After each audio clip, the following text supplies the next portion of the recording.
दोस्तों नमस्कार, स्वागत है एक बार फिर से देश और दुनिया की तमाम बड़ी खबरों में। बस आपसे निवेदन है, कृपया वीडियो को लाइक कर दें, चैनल को सब्सक्राइब कर लें और घंटी बटन जरूर दबा दें। ये पहली बड़ी खबर है, पीएम नरेंद्र मोदी ने की लोगों से अपील, 13 से 15 अगस्त तक अपने घरों में फहराएं तिरंगा। ये आपको बता दें कि भारत 15 अगस्त को अपना स्वतंत्रता दिवस मनाता है। हर साल इसे धूमधाम से मनाया जाता है। लोग इस दिन अपने घरों पर भी तिरंगा फहराते हैं और आजादी का जश्न मनाते हैं। लेकिन इस बार देश भर के तमाम घरों में तिरंगे लहराते हुए नजर आ सकते हैं। दरअसल प्रधानमंत्री नरेंद्र मोदी ने लोगों से 13 अगस्त से लेकर 15 अगस्त के बीच में अपने अपने घरों में राष्ट्रध्वज फहराकर हर घर तिरंगा मुहिम को मजबूत करने की अपील की है।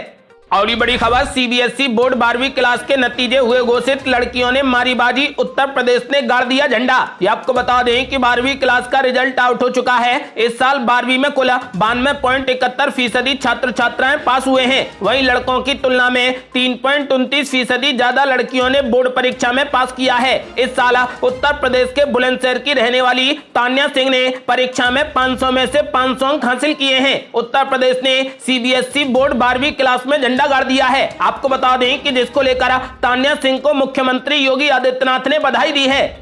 और ये बड़ी खबर, अखिलेश यादव को लगा बड़ा झटका, योगी सरकार में मंत्री बनेंगे ओपी राजभर, वाई श्रेणी की मिली सुरक्षा। ये आपको बता दें कि समाजवादी पार्टी के साथ गठबंधन में शामिल सुभाषपा प्रमुख ओपी राजभर को योगी सरकार ने शुक्रवार को वाई श्रेणी की सुरक्षा दे दी है। ऐसे में एक बार फिर उनके योगी सरकार में शामिल होने और मंत्री बनने की चर्चाएं तेज हो गई हैं। इन चर्चाओं पर खुद ओपी राजभर ने शुक्रवार को स्थिति साफ कर दी, सुरक्षा मिलने का कारण बताया और आगे की रणनीति का भी खुलासा कर दिया। एक चैनल से बातचीत में ओपी राजभर ने कहा कि मुझ पर पहले भी हमला हो चुका है, फिर से हमला हो सकता है। ऐसे में मैंने सुरक्षा मांगी थी और मुझे सुरक्षा दे दी गई है। राजभर ने योगी सरकार या फिर भाजपा से नजदीकियों पर कहा कि अभी हमारा गठबंधन समाजवादी पार्टी के साथ है, वहां से गठबंधन टूटेगा तभी किसी से बातचीत होगी। कौन गठबंधन तोड़ेगा, इस सवाल पर ओपी राजभर ने कहा कि अखिलेश यादव ही तोड़ेंगे, वहां से तलाक तलाक कहा जाएगा और हम कबूल है कहेंगे। राजभर ने कहा कि सपा से गठबंधन टूटने के बाद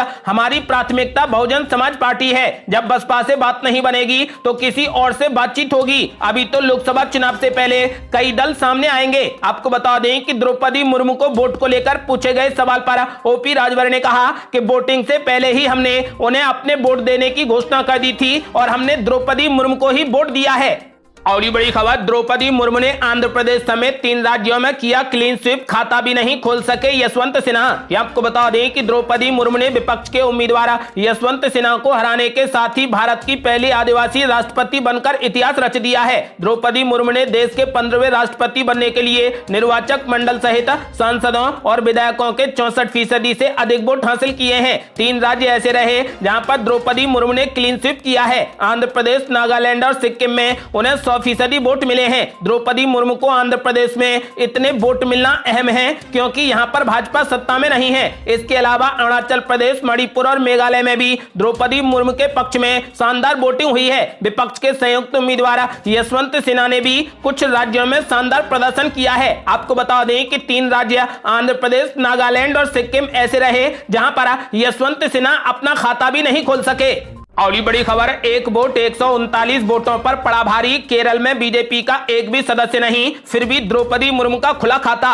ये आपको बता दें कि राष्ट्रपति चुनाव में एनडीए उम्मीदवार द्रौपदी मुर्मू को बम्पर वोट मिले हैं। आंध्र प्रदेश, नागालैंड और सिक्किम जैसे राज्यों में तो उन्हें 100% वोट हासिल हुए हैं, लेकिन इस बीच केरल में मिले एक वोट की सबसे ज्यादा चर्चा हो रही है। दरअसल केरल की विधानसभा में 140 सदस्य हैं और इनमें से एक भी भाजपा का सदस्य नहीं है। इसके बाद भी द्रौपदी मुर्मू को एक वोट मिलने पर भाजपा ने खुशी जताई है। यही नहीं, भाजपा ने कहा कि कम्युनिस्ट पार्टी के शासन वाले केरल में द्रौपदी मुर्मू को मिला एक वोट 139 वोटों पर भारी है। भाजपा ने कहा कि नकारात्मकता के 139 वोटों के मुकाबले एक वोट का महत्व ज्यादा है। इस वोट के कारण केरल के राजनीतिक खेमों में खलबली मच गई है क्योंकि 140 सदस्यीय राज्य विधानसभा में भारतीय जनता पार्टी का कोई भी विधायक नहीं है। इसलिए उम्मीद की जा रही थी कि सभी वोट विपक्षी ही उम्मीदवार यशवंत सिन्हा को ही मिलेंगे। केरल की सत्ताधारी पार्टी सीपीएम और कांग्रेस नेतृत्व वाले विपक्षी गठबंधन यूडीएफ ने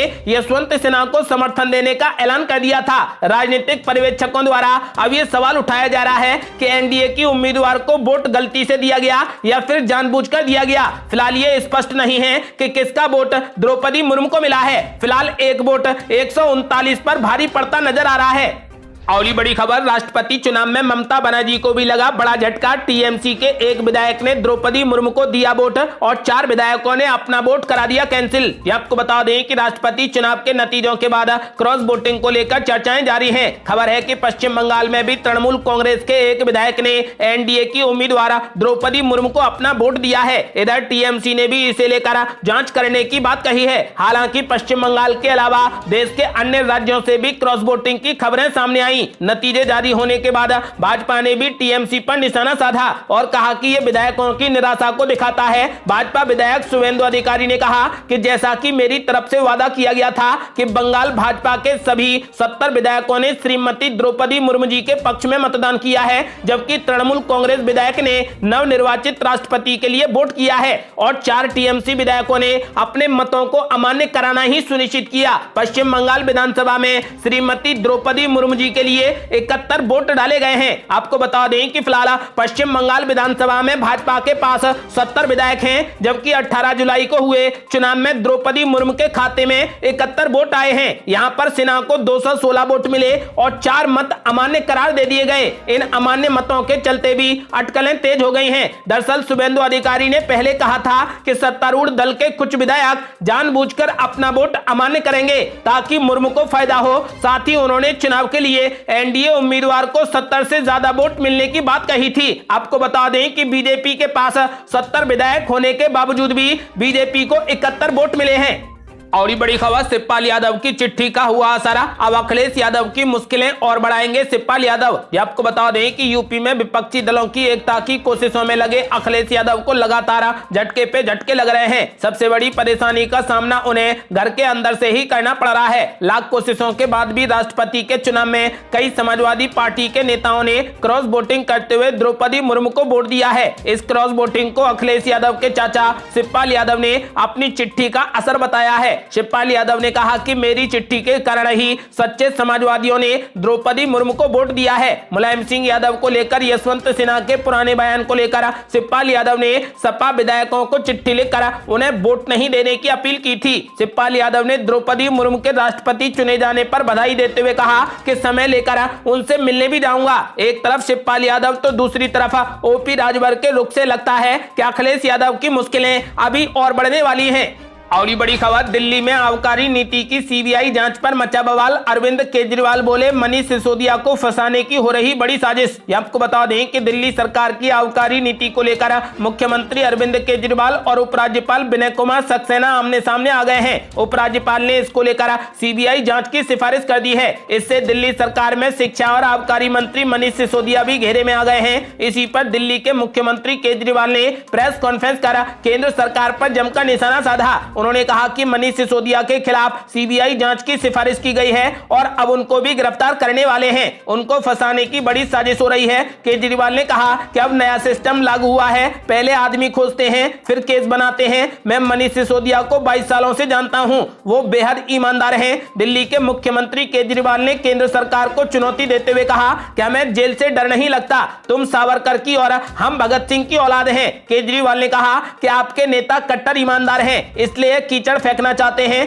केजरीवाल ने इसके साथ ही कारण गिनाते हुए बताया कि केंद्र सरकार उनके आगे क्यों रोड़े अटका रही है। उनका कहना था कि पंजाब में विधानसभा चुनाव जीतने के बाद आम आदमी पार्टी पूरे देश में फैल रही है, ये उसे रोकना चाहते हैं। इसके बाद दिल्ली के मुख्यमंत्री केजरीवाल ने कहा कि एक और कारण है जिसके दम पर ये हमें रोकना चाहते हैं। उनका कहना था कि दिल्ली के अंदर जो शानदार काम कर रहे हैं उसे केंद्र में बीजेपी के नेता रोकना चाहते हैं, लेकिन दिल्ली से जो ये चिंगारी निकली है उसे कोई रोक नहीं सकता। और ये बड़ी खबर, पीएम नरेंद्र मोदी के बाद अब गृह मंत्री अमित शाह ने भी लोगों से की हर घर तिरंगा अभियान में शामिल होने की अपील। आपको बता दें कि केंद्रीय गृह मंत्री अमित शाह ने शुक्रवार को देशवासियों से आजादी के अमृत महोत्सव के दौरान 13 से 15 अगस्त के बीच अपने घरों पर तिरंगा फहराकर प्रधानमंत्री नरेंद्र मोदी की ओर से शुरू किए गए हर घर तिरंगा अभियान में शामिल होने की अपील की है। सरकार की ओर से भारत की आजादी की 75वीं वर्षगांठ पर इस अभियान की शुरुआत की गई है। अमित शाह ने कहा कि मैं सभी से अपील करता हूं कि 13 से लेकर 15 अगस्त के बीच में अपने घरों पर तिरंगा फहराकर इस अभियान से जुड़ें।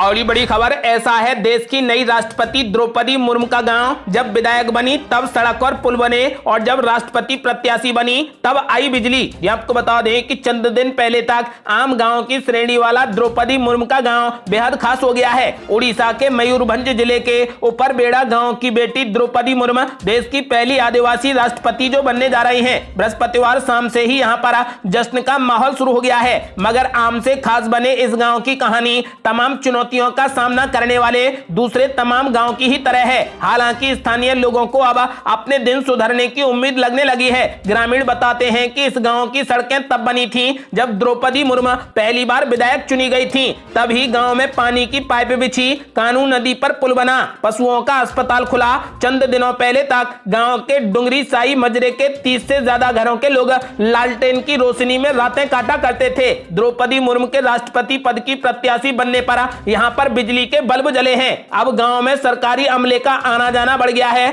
और अधूरे विकास कार्यों में तेजी आ गई है। और ये बड़ी खबर, रवि किशन ने की जनसंख्या नियंत्रण कानून लागू करने की मांग। जनसंख्या पर लगाम लगाने के लिए अब केंद्र सरकार ला सकती है बिल। आपको बता दें कि फिलहाल जनसंख्या नियंत्रण पर लगाम लगाने के लिए केंद्र सरकार संसद में बिल ला सकती है। इसको लेकर भाजपा सांसद रवि किशन विपक्ष के समर्थन की अपील कर रहे हैं। भाजपा सांसद ने कहा कि हम विश्वगुरु तभी बन सकते हैं जब जनसंख्या नियंत्रण विधेयक लाया जाएगा। रवि किशन ने कहा कि जनसंख्या को नियंत्रित करने के लिए ये बिल बेहद जरूरी है। जिस तरीके से जनसंख्या बढ़ रही है उस तरीके से हम जनसंख्या विस्फोट की तरह बढ़ रहे हैं। उन्होंने कहा कि मैं विपक्ष से अनुरोध करता हूं कि मुझे विधेयक पेश करने दें और सुने कि मैं ये बिल क्यों पेश करना चाहता हूं।